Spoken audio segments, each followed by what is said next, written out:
Damos paso a la explicación de la unidad 3, cuyo título es el siguiente: Actividades e infraestructuras preventivas de incendios forestales.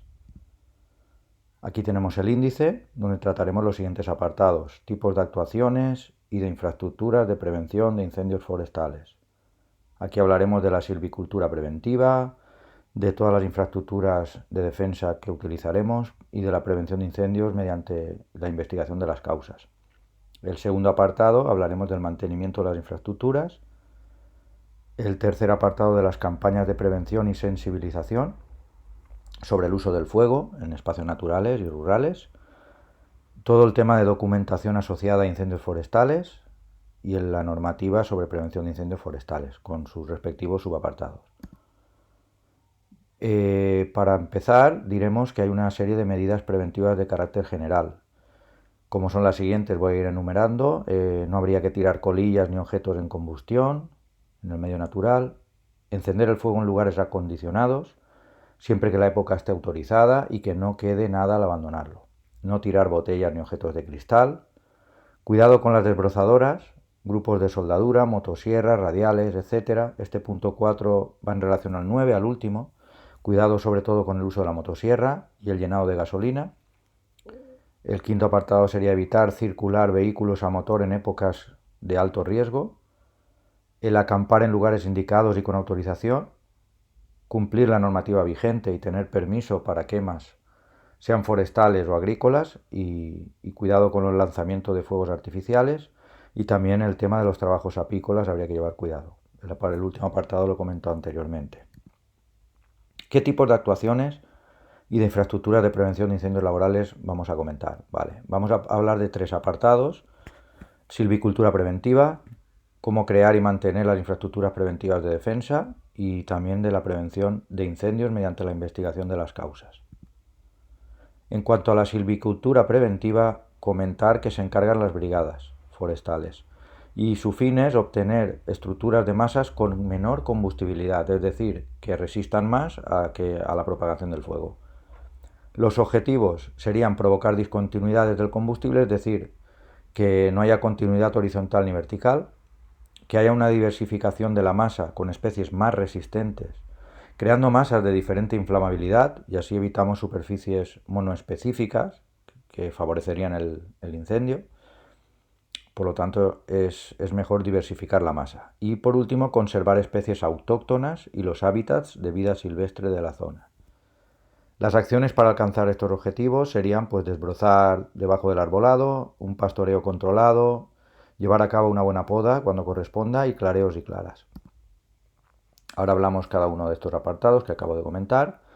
Respecto a los desbroces bajo arbolado, cabría realizar desbroces periódicos dependiendo de cada zona, evidentemente, y del crecimiento del matorral que haya. Estamos rompiendo de esta manera la continuidad horizontal del combustible al ir desbrozando, y estamos también eliminando vegetación que va a competir por la luz y los nutrientes con el arbolado. Respecto al pastoreo controlado, habría que establecer planes silvopastorales, estos planes combinando la conservación y mejora de terrenos forestales junto con el aprovechamiento ganadero en el mismo espacio natural, y así conseguiríamos masas libres de vegetación. Respecto a las podas, son importantes para evitar la propagación vertical del fuego, es decir, la continuidad vertical, y conseguiríamos madera libre de nudos. Las podas bajas consideramos que son entre 2-3 metros de altura, y hablaríamos de podas altas en torno a los 4 o 6 metros de altura. La altura total de poda es importante que no supere la mitad de la altura del árbol. Aquí pueden ver unas imágenes de ejemplo de poda baja, donde hay un usuario podando de pie, no hace falta podar más, una poda baja en torno a 2-3 metros, y la poda alta en la imagen adyacente, ¿no?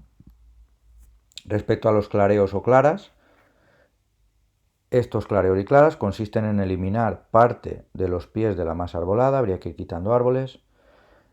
Se hacen calles cada 18 o 20 metros, se dejan los más altos y vigorosos y vamos sacando los más pequeños. De esta manera rompemos la continuidad vertical porque eliminamos los pies pequeños y no se propagaría hacia los altos, hacia los grandes. Se puede evitar la propagación horizontal gracias a la anchura de las calles, como he comentado anteriormente. Y ahora ya pasaríamos al segundo apartado del primer punto, infraestructuras preventivas de defensa. Comentar que también se encargan las brigadas forestales. Los objetivos de estas infraestructuras consisten en evitar la propagación del fuego, evidentemente, y proporcionar un acceso rápido a los medios de extinción. Las infraestructuras más habituales son áreas cortafuegos, fajas auxiliares de pista, pistas forestales, caminos o líneas de defensa, líneas eléctricas y puntos de agua. Ahora iremos comentando cada una de ellas con imágenes. Respecto a las áreas cortafuegos, son superficies anchas desbrozadas periódicamente, están repartidas estratégicamente por el monte, su anchura mínima es de 100 metros y son contiguas a una carretera o pista forestal para que puedan acceder los vehículos. Se pueden dejar árboles aislados y podados. Respecto a las fajas cortafuegos, se limpian hasta el suelo mineral con tractores de cadenas. En masas arboladas la anchura mínima es el doble de la altura de los árboles. Pueden estar en el interior de la masa o en el perímetro también, que separaría zonas habitadas, agrícolas o ganaderas. Irán según la línea siempre de máxima pendiente, como pueden ver en la fotografía. Los objetivos de esta infraestructura serían evitar la propagación del incendio, evidentemente, detiene el fuego de subsuelo o de suelo, ya que hemos desbrozado con el tractor de cadenas, y es una línea de defensa donde poder actuar con la extinción y en el caso que no haya mucha pendiente, para el desplazamiento de vehículos, motobomba y todoterrenos podrían utilizarse. Fajas auxiliares de pista. Es una franja a ambos lados de una pista o carretera, donde eliminamos el matorral y se poda o corta arbolado. Es una función similar a las fajas cortafuegos, como pueden ver en la imagen. Luego serían las pistas forestales, que son vías de acceso a la zona forestal. Son útiles porque se accede al incendio por parte de los medios de tierra, también para establecer una línea de defensa y para vigilar, ¿no? Para la vigilancia móvil por el monte. Hay varios tipos de pistas forestales, las principales y las secundarias. La diferencia entre ambas es que las principales, la circulación de vehículos es en ambos sentidos, la anchura es mayor de 6 metros y la pendiente debe ser menor al 6%. Debe haber un ensanchamiento cada 2 kilómetros para poder dar la vuelta a los vehículos. Se trata de un buen firme, hay cunetas y pasos de agua. En cambio, las pistas forestales secundarias, su anchura es de 4 metros, hay ensanchamientos cada 200 metros para cruce de coches, no para cambiar sentido, y hay una pendiente máxima hasta el 20%. Ahí pueden ver la imagen, donde apreciamos pistas principales y secundarias. En cuanto a los caminos o líneas de defensa, son pequeños senderos sin matorral para desplazamiento de medios humanos y materiales. También se usan como líneas de defensa las franjas que limpian los cazadores normalmente para obtener zonas limpias de vegetación en el monte y dedicarse a cazar. En cuanto a las líneas eléctricas, deben estar desprovistas de vegetación para evitar evidentemente los incendios y se aprovechan estas zonas porque sirven de apoyo en la extinción. Respecto a los puntos de agua, pues decir que son los lugares donde se carga el agua y podemos hablar de tipos naturales y artificiales. Los naturales son los ríos, embalses, lagos o el mar, y los artificiales pues son construidos estratégicamente en el terreno. Tendríamos que tener en cuenta la capacidad a la hora de construirlos, que para medios de tierra sería hasta 60 metros cúbicos, para medios aéreos mayor a 120 metros cúbicos y una profundidad mínima de 3 metros. Aquí vemos la siguiente imagen. Tenemos puntos de agua artificiales, son depósitos sobre el terreno natural que hemos excavado sobre el terreno, como se puede apreciar en la fotografía. Tenemos también depósitos de obra con suelos o paredes de hormigón, ladrillo o bloques, etc. Depósitos prefabricados, como se pueden observar en la imagen. Y pasaríamos al apartado de prevención mediante investigación de las causas. Vamos a investigar las causas. Para este apartado ya se ocupan los agentes forestales. Aquí investigaremos para recabar toda la información posible y conocer las causas y así poder actuar. Intentar que algunas de estas causas no vuelvan a ocurrir. Las conclusiones que sacamos tras la investigación son las siguientes: conocer las causas de los incendios, realizar una colocación estratégica de los medios de extinción en zonas de alto riesgo, Conocer la problemática existente en la zona, qué intereses hay, conciliando lo que esté en nuestras manos. La posibilidad de detener a incendiarios que hayan provocado el problema, estratificar la zona por frecuencia y época del año y crear o divulgar técnicas preventivas.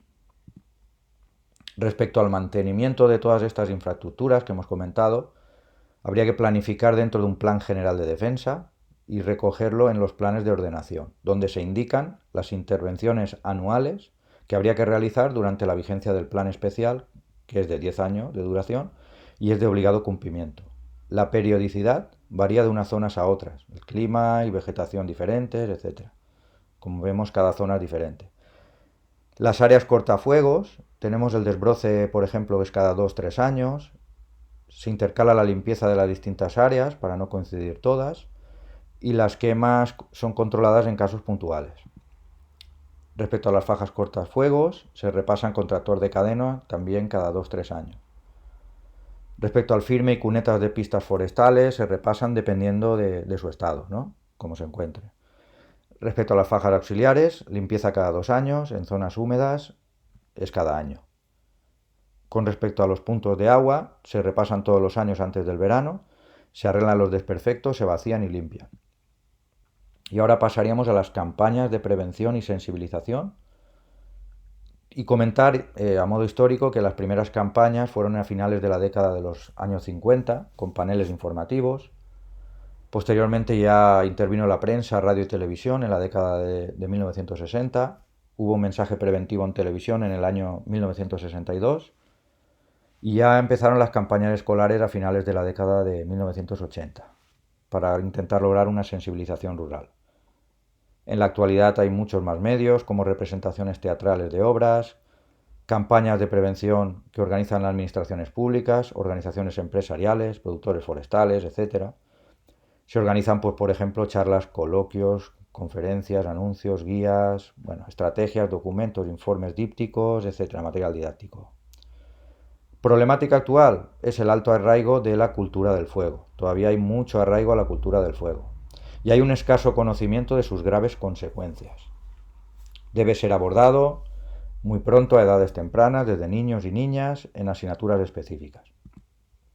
Respecto a la documentación asociada a los incendios forestales, vamos a ver el primer subapartado, trabajos y rendimientos de las actividades de prevención. Y hay que valorar los trabajos con 3 puntos de vista, desde el punto de vista económico, ecológico y social. El rendimiento depende de la posibilidad de mecanización, es decir, de la pendiente, de la pedregosidad, etc. Respecto a los trabajos manuales, tienen mayor coste y menor rendimiento, evidentemente. Aquí podemos ver una tabla de rendimientos medios en trabajos de prevención de incendios.